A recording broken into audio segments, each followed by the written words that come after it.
أعوذ بالله من الشيطان الرجيم. بسم الله الرحمن الرحيم. يا أيها الرسول بلغ ما أنزل إليك من ربك وإن لم تفعل فما بلغت رسالته والله يعصمك من الناس إن الله لا يهدي القوم الكافرين.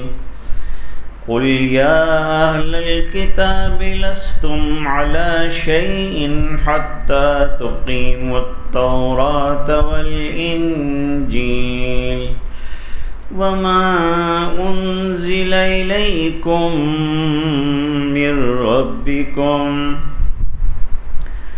وليزيدن كثيرا منهم ما أنزل إليك من ربك طغيانا وكفرا فلا تأس على القوم الكافرين. إن الذين آمنوا والذين هادوا والصابئون والنصارى من آمن بالله واليوم الآخر وعمل صالحا فلا خوف عليهم ولا هم يحزنون. لقد أخذنا ميثاق بني إسرائيل وأرسلنا إليهم رسلا كلما جاءهم رسول بما لا تهوى أنفسهم فريقا كذبوا وفريقا يقتلون وحسبوا ألا تكون فتنة فعموا وصموا ثم تاب الله عليهم ثم عموا وثموا كثير منهم والله بصير بما يعملون. صدق اللہ العظیم.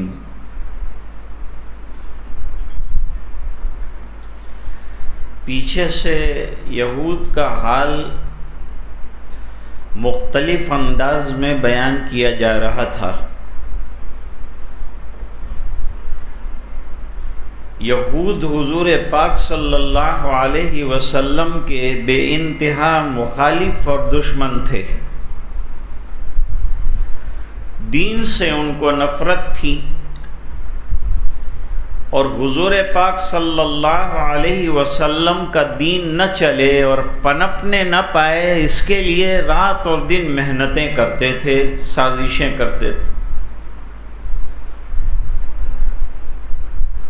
ان کی ایک جماعت تھی جن کا رات دن یہی مشغلہ تھا کہ وہ خود بھی دین سے رکیں اور دوسروں کو بھی دین سے روکیں.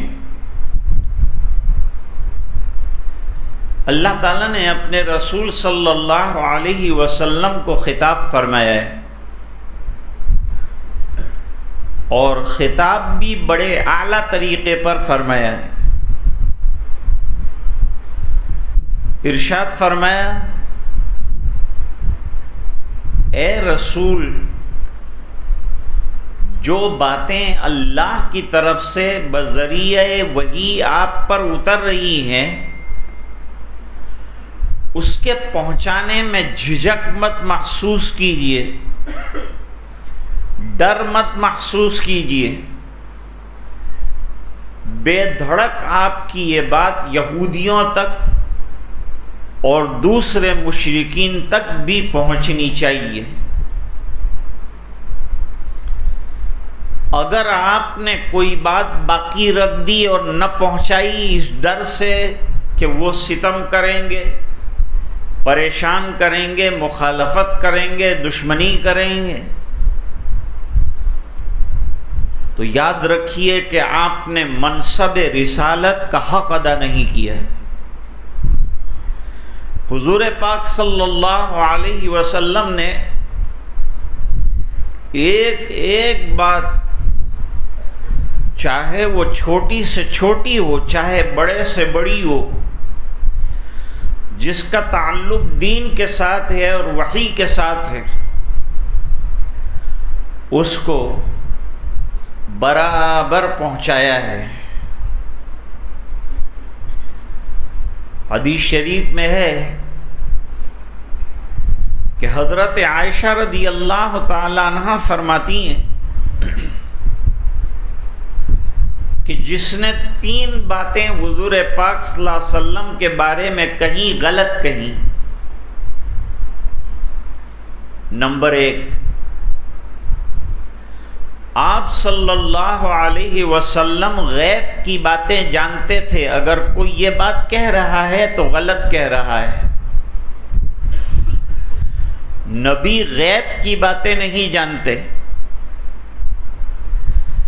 جو باتیں اللہ تعالی بتاتے ہیں اتنی باتیں بندوں کو اللہ کے رسول بتاتے ہیں، یہ غیب نہیں ہوا۔ جتنا بتایا گیا اتنا بتایا ہے، جتنا نہیں بتایا نہیں بتایا ہے۔ دوسری بات، حضرت عائشہ رضی اللہ تعالی عنہا فرماتی تھی کہ اگر کوئی شخص یہ کہے کہ آپ صلی اللہ علیہ وسلم کھڑے ہو کر پیشاب کرتے تھے تو یہ بات غلط ہے۔ جو ایک جگہ پیشاب کرنے کا ذکر ہے وہ بیان جواز کے لیے تھا، اور اس کے بہت سے جوابات تھے۔ تیسری بات، حضرت عائشہ رضی اللہ تعالی عنہ فرماتی ہیں کہ اگر کوئی شخص یوں کہے کہ حضور پاک صلی اللہ علیہ وسلم نے امت کو کوئی حکم پہنچانے سے چھپایا تو یہ غلط کہا۔ ڈرنے کی وجہ یہ ہے کہ دشمن ستائیں گے، یہود پریشان کریں گے، حیران کریں گے۔ اللہ فرماتے ہیں ان کا خوف نہ کھاؤ، ہراس محسوس نہ کرو، اور ایک ایک بات ان تک پہنچاؤ۔ گھبرانے کی کیا بات ہے؟ اللہ آپ کی حفاظت فرمانے والے ہیں۔ پہلے حضور پاک صلی اللہ علیہ وسلم کے دروازے پر شمشیر برہنہ کے ساتھ رات کو صحابہ کرام پہرا دیتے تھے، اسی وجہ سے کہ منافق اور یہود کوئی نازیبہ حرکت نہ کر دیں اور سرکار کو پریشان نہ کر دیں۔ لیکن جب یہ آیت اتری تو حضور نے صحابہ کرام سے فرمایا جاؤ گھر جا کر آرام کرو، میری حفاظت کا اللہ تعالیٰ نے اس پر وعدہ فرمایا ہے کہ دین کی ایک ایک بات کی تبلیغ میں غیروں تک پہنچا کر چھوڑوں گا۔ یہ تو صراحتاً ایک بات ہوئی، لیکن اشارتاً مفسرین کرام فرماتے ہیں کہ اس میں یہ بات پوشیدہ طور پر نکلتی ہے کہ جو بھی اللہ کے دین کی باتیں پہنچاتا رہے گا اللہ تعالیٰ اس کی حفاظت فرمائیں گے۔ اس کی حفاظت کا اللہ کی طرف سے انتظام ہوتا، اس سے گھبرانے کی کوئی ضرورت نہیں ہے۔ حضور نے حجۃ الوداع میں ایک خطبہ دیا، خطبے کے اندر کئی چیزیں بیان فرمائی تھی۔ اس میں ایک بات یہ بیان فرمائی، الا هل بلغت، اے صحابہ کرام مجھے بتاؤ کہ میں نے دین کی ہر بات تم کو پہنچائی ہے کہ نہیں پہنچائی؟ تمام صحابہ کرام نے یک زبان ہو کر کہا کہ آپ نے دین کی ہر بات پہنچا دی۔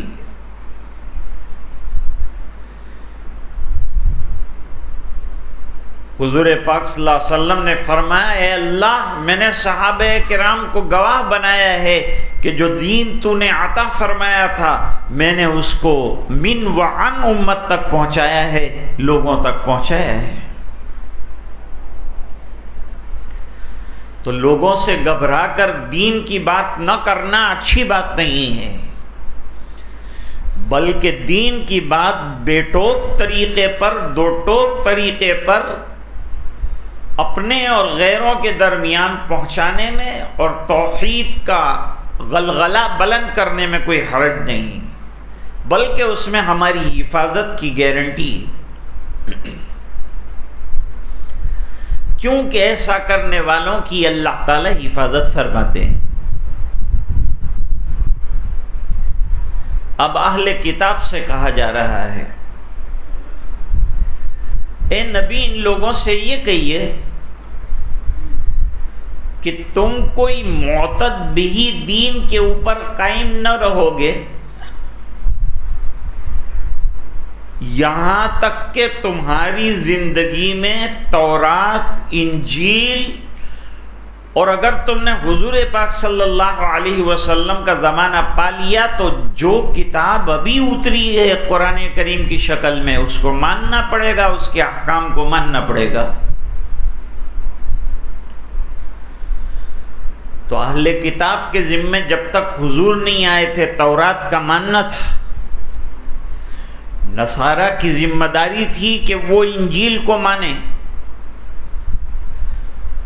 کچھ لوگ زبور لے کر بیٹھ گئے تھے اور وہ کہتے تھے کہ ہمارے اوپر زبور اتاری گئی ہے، زبور میں محامد اور اللہ کی حمدیں بیان ہوئی، تو وہ لے کر بیٹھ گئے۔ انجیل یہ تورات کا تتمہ ہے، اور حضرت عیسیٰ علیہ السلام متمم ہیں، بنی اسرائیل کے انبیاء کے متمم ہیں۔ اس کے 500 سال کے بعد جناب رسول اللہ صلی اللہ علیہ وسلم تشریف لائے ہیں، لیکن اکثر اور بیشتر اہل کتاب جیسے جیسے قرآن اترتا جاتا ہے انکار کر کے اپنے عناد اور اپنی سرکشی میں اضافہ کرتے جاتے ہیں، آگے بڑھتے جاتے ہیں، جس سے سرکار کو بہت دکھ ہوتا ہے۔ آپ صلی اللہ علیہ وسلم بڑے غمگین ہوتے تھے کہ میں دین سناتا ہوں، قرآن سناتا ہوں اور یہ انکار کرتے جا رہے ہیں۔ اللہ تعالیٰ نے فرمایا آپ کو غمگین ہونے کی کوئی ضرورت نہیں، جو پہنچانے کی ذمہ داری ہے وہ پوری کر دیجیے۔ آپ دین جو پہنچانا ہے اس کو پہنچا دیجیے، اور ماننا نہ ماننا ان لوگوں کا کام ہے۔ ہدایت تو اللہ کی طرف سے ملے گی، آپ دین من وعن پہنچا دیجیے۔ انک لا تہدی من احببت ولکن اللہ یہدی من یشاء۔ آپ کسی کو ہدایت یاب نہیں کر سکتے ہیں، اگر ہدایت یاب کرتے تو اپنے چچا کو کر دیتے۔ ابو طالب دنیا سے گئے، دین کی بڑی مدد فرمائی، ہر قدم پر اور ہر موڑ پر حضور پاک صلی اللہ علیہ وسلم کا ساتھ دیا، تعاون کیا، تبلیغ میں بھی مدد کی، شیب ابی طالب میں بھی ساتھ رہے، پریشانیوں میں بھی ساتھ رہے اور ہر وقت ساتھ رہے، لیکن ہدایت نصیب نہیں ہوئی، اس لیے کہ وہ اللہ کی طرف سے ایک ملنے والی نعمت ہے جسے اللہ چاہتے ہیں، اور جو طالب ہوتا ہے سچا اللہ اس کو عطا فرماتے ہیں۔ تو حضور کو غمگین ہونے سے منع کیا کہ ان کے ایمان نہ قبول کرنے اور ہٹ درمی کی وجہ سے اور آیت پہ آیت کا انکار اور قرآن کی صورتوں کے انکار سے آپ مزمحل نہ ہوں، پریشان نہ ہوں۔ بے شک وہ لوگ جو ایمان لے آئے اللہ پر، آخرت پر، رسول پر، احکام پر، اور وہ لوگ جنہوں نے حضور کے نہ آنے تک یہودیت کو اختیار کیا تھا اور اللہ کو مانتے تھے اور توحید کے قائل تھے، اور سابعین یہ ایک فرقہ ہے۔ صبات جو ہے یہ عراق اور شام کی طرف ہوا کرتے تھے، لیکن یہ کون لوگ ہیں اس کے اندر بڑا اختلاف رہا ہے۔ معارف القرآن میں حضرت مفتی شفیع صاحب رحمۃ اللہ علیہ نے فرمایا کہ سابعی وہ لوگ ہیں کہ جنہوں نے پرانا دین جیسے یہودیت یا بعد میں نصرانیت کو چھوڑ کر ایک الگ طریقہ ایجاد کیا، ایک الگ دین اختیار کیا، اس کو سابی کہتے ہیں۔ لیکن اب یہ فرقہ دنیا کے اندر موجود نہیں ہے، اس لیے اس کی تعریف کے اندر اختلاف ہو گیا۔ والنصارى، نصارہ وہ ہیں جو حضرت عیسیٰ علیہ السلام کے ماننے والے ہیں۔ یہ تمام میں سے وہ لوگ جو ایمان لائے اللہ پر، جنہوں نے موسیٰ علیہ السلام کا زمانہ، عیسیٰ علیہ السلام کا زمانہ پایا اور وہ ایمان لائے، وہ ان کا ایمان اپنی جگہ برقرار ہے اور اس میں کوئی حرج کی بات نہیں ہے۔ لیکن جنہوں نے بعد میں حضور پاک صلی اللہ علیہ وسلم کا زمانہ پایا، ان کو وہ کتابیں چھوڑ کر اب قرآن کریم کو ماننا پڑے گا۔ اب اس کتاب کے اوپر ایمان لانا پڑے گا، اس نبی پر ایمان لانا پڑے گا، اس دین پر ایمان لانا پڑے گا۔ جیسے اسکولوں میں اور مدرسوں میں پیریڈ بدلتے ہیں، ابھی تک ایک استاد پڑھا رہے تھے، پیریڈ ختم ہوا دوسرے استاد آ گئے، اب وہ پڑھائیں گے، اب ان کے ساتھ پڑھنا ضروری ہے، علم بڑھانا ہے۔ تو پھر ان کا پیریڈ ختم ہوا تو تیسرا پیریڈ آیا، اس کے اندر پھر استاد آ کر پڑھاتے ہیں، وہ اپنا سبق پڑھاتے ہیں۔ اس طرح ہر زمانے میں انبیاء کرام اپنے پیریڈ میں آئے اور اب دین سمجھایا اور سمجھا کر چلے گئے، اور آخری پیریڈ حضور پاک صلی اللہ علیہ وسلم کا آیا جو خلاصۃ الادیان ہے۔ اب تمام کو اس پر ایمان لانا ضروری ہے۔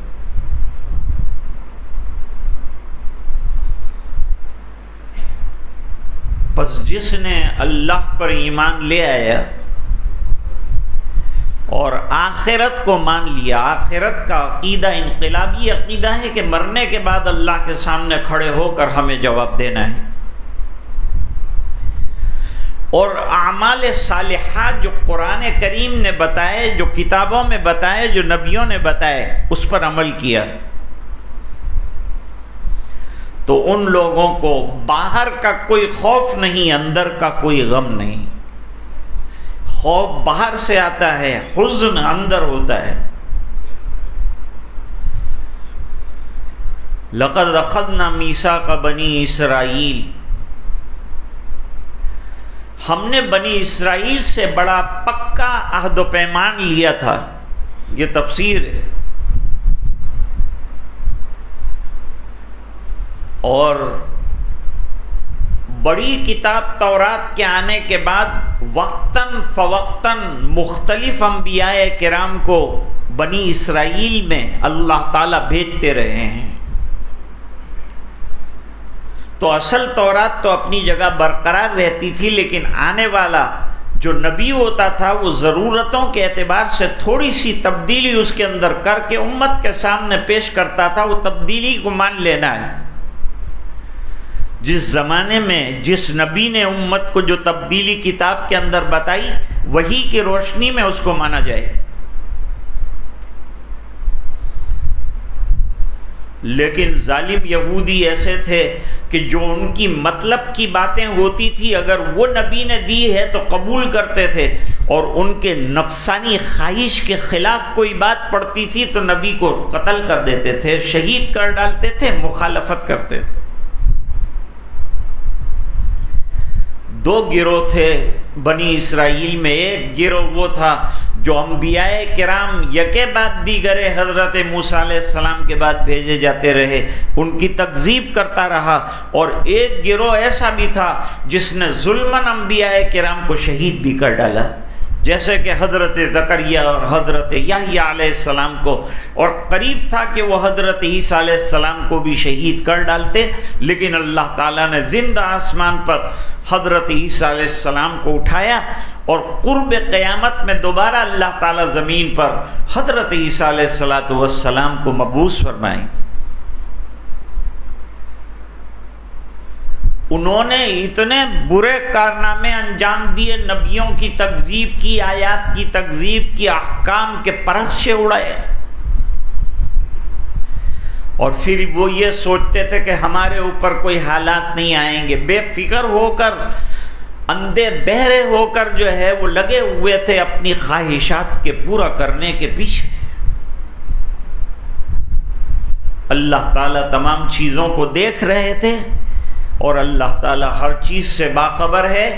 وقت پر ان کے جتنے کرتوت ہیں اور برے اعمال ہیں، ان کی سزا کا ملنا ان کے لیے اللہ کی طرف سے طے ہے۔ نصارہ نے بھی بڑی گڑبڑی کر دی۔ نصارہ نے حضرت مسیح یعنی عیسیٰ ابن مریم علیہ السلام کو اللہ کا بیٹا قرار دیا۔ وہ یوں کہتے تھے کہ اللہ تعالی 1/3 ہے، یعنی ایک طرف عیسیٰ علیہ السلام ہے، ایک طرف مریم ہے۔ حضرت حق جل مجدہ کی علمی شان جو ہے وہ حضرت عیسیٰ کی روح میں وہ صفت علم حلول کر کے آئی تھی، ان کے پادری ایسا کہتے ہیں، جس کی کوئی حقیقت نہیں ہے۔ اس سے تو وجود بدل جائے گا، اور وجود کے بدلنے سے تعدد الہ لازم آئے گا، یہ علمی بات ہے۔ تو وہ لوگ جنہوں نے مسیح ابن مریم کو اللہ کہا کہ یہ اللہ ہیں، یا 3 کو ملا کر الہ قرار دیا کہ اللہ، عیسیٰ اور مریم 3 مل کر اللہ بنتے ہیں، یہ تثلیث کو نہ وہ سمجھ سکے نہ ہم سمجھ سکے۔ یہ سمجھ میں آنے والی چیز ہی نہیں ہے کہ 1 کے 3 ٹکڑے کیسے ہو سکتے ہیں، اور پھر بھی توحید کہتے ہیں، تو یہ توحید کیا ہو سکتی ہے؟ لوگ تو یہ کہتے تھے جو ماننے والے تھے بعد میں حضرت عیسیٰ علیہ السلام کے، عیسیٰ علیہ السلام اللہ ہیں، اللہ کا بعض ہیں، اللہ کا حصہ ہیں۔ اور حضرت مسیح خود کیا کہتے تھے؟ مسیح کو مسیح کیوں کہتے ہیں؟ ممسوح ہیں۔ دجال کو بھی مسیح کہتے ہیں، اور حضرت عیسیٰ علیہ السلام کو بھی عیسیٰ مسیح کہتے ہیں۔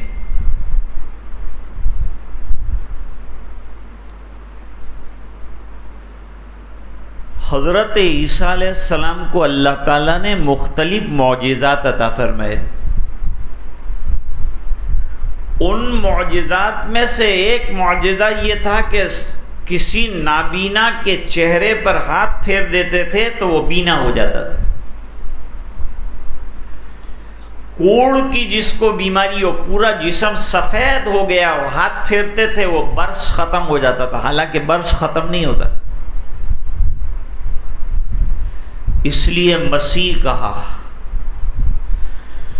اور مسیح دجال کو مسیح اس بنا پر کہتے ہیں کہ وہ ممسوح العین ہے، اس کی 2 آنکھ میں سے ایک آنکھ باہر نکلی ہوئی ہے اور ایک آنکھ ملیامیٹ ہے، اس بنا پر اس کو مسیح الدجال کہتے ہیں۔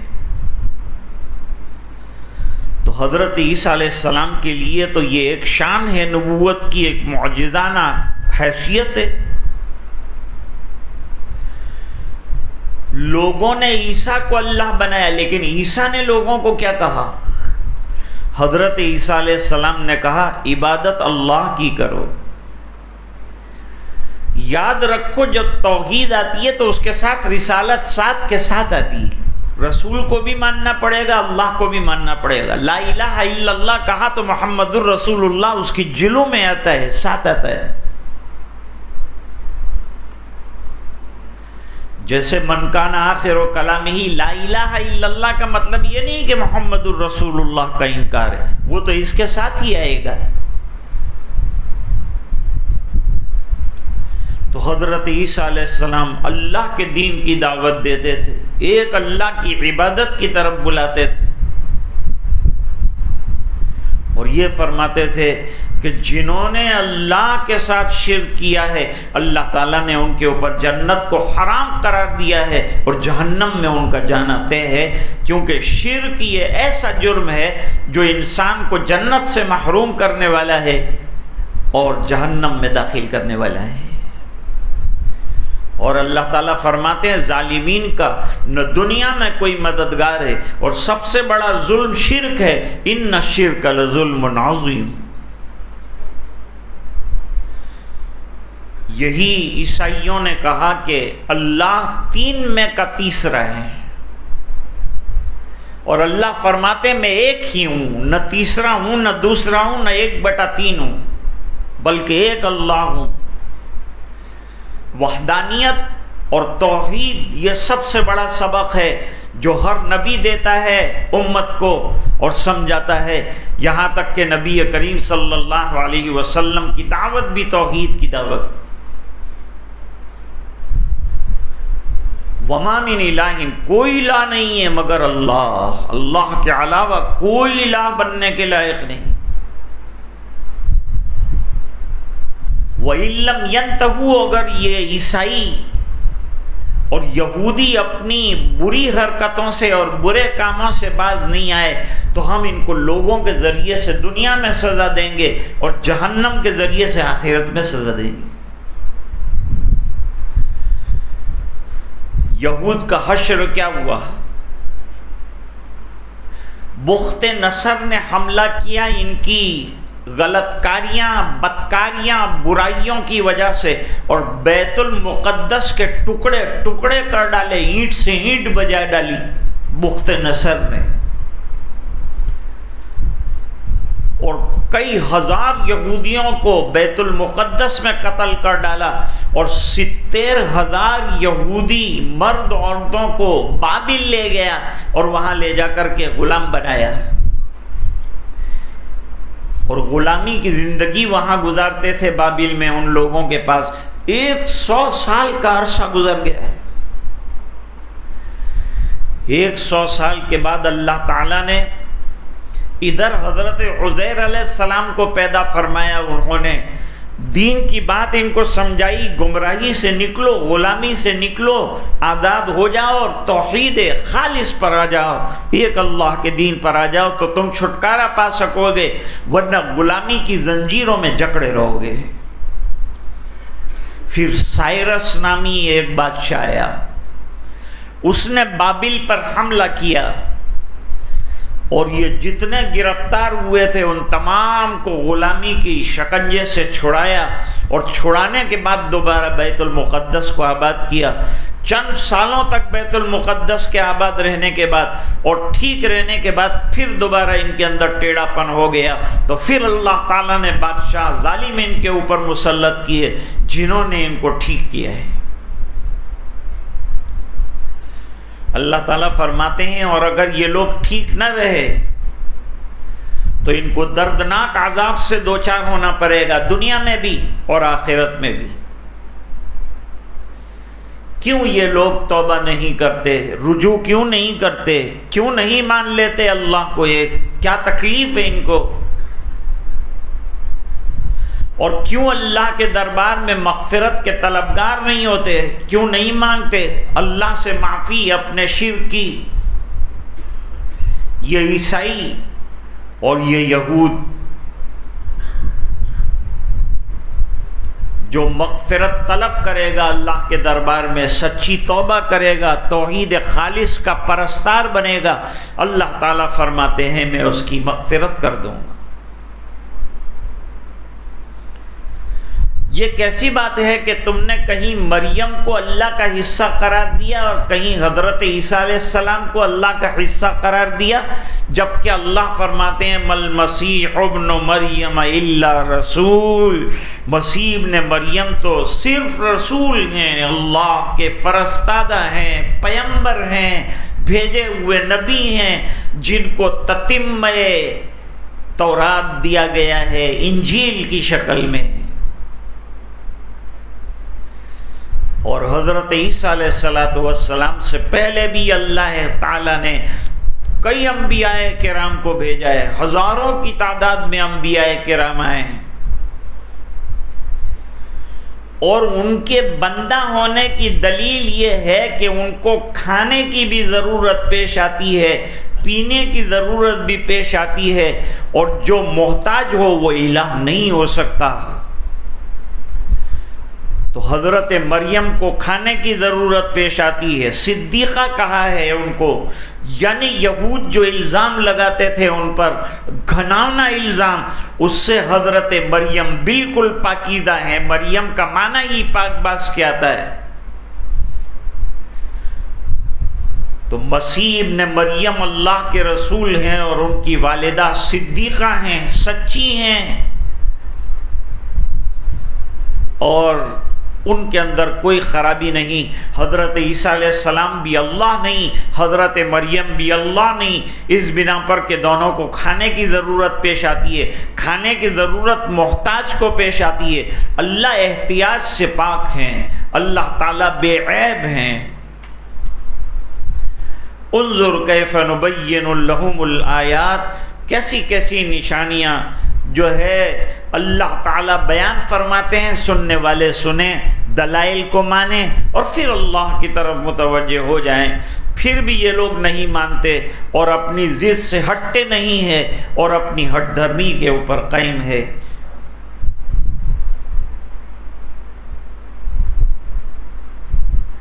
اے نبی، آپ لوگوں کو ایک بات سمجھائیے کہ جن بتوں کی یہ پرستش کرتے ہیں، پوجا کرتے ہیں، اپنے ہاتھوں کے بنائے ہوئے بت ہیں جن کے سامنے سجدہ ریز ہوتے ہیں۔ اس سے بڑھ کر ذلت کیا ہے انسان کی کہ اپنے ہاتھوں سے مٹی کا بنایا ہوا پتلا ہے، اس کے سامنے سجدہ ریز ہو جائے۔ یہ اپنی توہین ہے، انسانیت کی توہین ہے۔ یہ پتلا اتنا محتاج ہے اور اتنا بے بس ہے کہ تم اس سے مرادیں مانگو تو یہ مرادیں نہیں دے سکتا۔ مسلمانوں کا حال بھی یہ ہے کہ قبروں پر گرتے جاتے ہیں، سجدوں پہ سجدے کرتے جاتے ہیں، اور اپنی مرادیں اللہ سے مانگنے کے بجائے قبروں سے مانگتے ہیں، مردوں سے مانگتے ہیں، حالانکہ مردے تو ہمارے فاتحہ خوانی کے محتاج ہیں۔ نہ وہ کوئی نفع پہنچا سکتے ہیں معبودان باطلہ، اور نہ کوئی نقصان پہنچا سکتے ہیں۔ وہ تو اپنی جگہ کھڑے ہیں، وہ خود اپنا فائدہ نقصان نہیں سمجھتے، تمہارا فائدہ نقصان کیا کروائیں گے؟ اے اہل کتاب، دین میں غلو مت کرو۔ دین تم کو اللہ کے رسول نے جو بتایا، بس اتنے دین کے اوپر چلتے رہو، اس میں نئے نئے شوشے اور نئے نئے گوشے نہ نکالو۔ غلو فی الدین، غلو کسی بھی چیز کے اندر کیا جائے، دین کے اندر بھی غلو کیا جائے تو یہ پریشانی کی اور حیرانی کی بات ہوگی۔ غلو کا مطلب یہ ہے کہ حد سے آگے بڑھ جانا۔ جیسے یہود نے غلو کیا کہ حضرت عزیر کو اللہ کا بیٹا کہا، اور نصرانیوں نے غلو سے کام لیا کہ حضرت عیسیٰ کو اللہ کا بیٹا قرار دیا۔ فرمایا اے ایمان والو، تم ہرگز ایسا مت کرنا، تمہاری توحید خالص ہونی چاہیے، ایک اللہ کی عبادت کو اپنا شیوا بناؤ، اور جتنے گمراہی کے راستے ہیں ان تمام راستوں سے اپنے آپ کو بچاؤ۔ ایک اللہ کی عبادت اور ایک اللہ کی وحدانیت پر پورا یقین اور بھروسہ رکھو۔ اللہ تعالیٰ ہم سب کو سمجھنے کی توفیق عطا فرمائے۔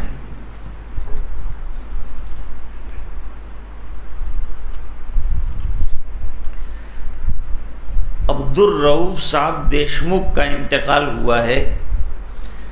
ان کی مغفرت کے لیے دعا فرمائیں۔ بھاگا تلاؤ میں نثار بھائی مستری بیمار ہیں، ان کی شفا کے لیے دعا فرمائیں۔ ہمارے یوسف بھائی کٹھور والے جو ہمارے مسجد کے مقتدی بھی ہیں، ان کے بھائی جان کا آپریشن ہوا ہے، عبد الرحمن بھائی کا، ان کے لیے دعا فرمائیں، اللہ تعالیٰ شفا کاملہ عطا فرمائے۔ ہمارے نواب صاحب جو ہیں، ان کی والدہ اللہ کی رحمت میں پہنچ گئیں، ان کے لیے بھی دعا فرمائیں، اللہ تعالیٰ مرحومہ کی بے انتہا مغفرت فرمائے، اور ان بھائیوں نے مل کر جو ان کی خدمت کی ہے، اللہ تعالیٰ یہ خدمت کا دنیا اور آخرت میں بہترین صلہ عطا فرمائے۔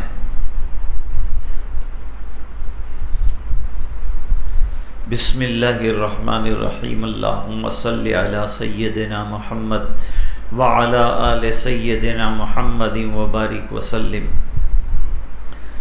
ربنا آتنا فی الدنیا حسنہ وفی الآخرۃ حسنۃ وقنا عذاب النار وادخلنا الجنۃ مع الابرار یا عزیز یا غفار۔ اللہم انا نسألک الہدی والتقی والعفاف والغنی، اللہم انا نسألک العفو والعافیہ والمعافاة الدائمہ فی الدین والدنیا والآخرہ، توفنا مسلمین والحقنا بالصالحین، غیر خزایا ولا ندامہ ولا مفتونین۔ اللہم انا نسألک رضاک والجنہ ونعوذ بک من سخطک وغضبک والنار۔ اللہم اشف اعلالنا واسقامنا، اللہم اشف مرضانا وارحم موتانا، یا اللہ یا رحمان یا رحیم۔ اے اللہ ہمارے گناہوں کو معاف فرما، کوتاہیوں سے درگزر فرما، اپنا فضل اور کرم شامل حال فرما۔ اے اللہ جہاں جہاں ظلم و ستم ہو رہا ہے مسلمانوں پر اے اللہ رحم فرما، مسجدوں کی حفاظت فرما، مسلمانوں کی جان مال عزت آبرو کی حفاظت فرما۔ اے اللہ ہمیں نمازوں کا پابند بنا، اے اللہ تلاوت قرآن کا شیدائی بنا، اے اللہ تیری یادوں بھری زندگی عطا فرما۔ اے اللہ جو بیمار ہیں انہیں شفا عطا فرما، جو پریشان ہیں ان کی پریشانیوں کو دور فرما، جو سفر کرنے والے ہیں ان کے سفروں کو آسان فرما۔ اے اللہ جو سیئات ہیں ان کو حسنات سے مبدل فرما۔ اے اللہ جو مرحومین مرحومات ہیں ان کی بے انتہا مغفرت فرما، اعلیٰ علیین میں بہترین مقام عطا فرما۔ اے اللہ اس پورے مجمع کی مغفرت فرما، امت کے ایک ایک فرد کی مغفرت فرما، دعائیں اپنے فضل و کرم سے قبول فرما، برحمتک یا ارحم الراحمین۔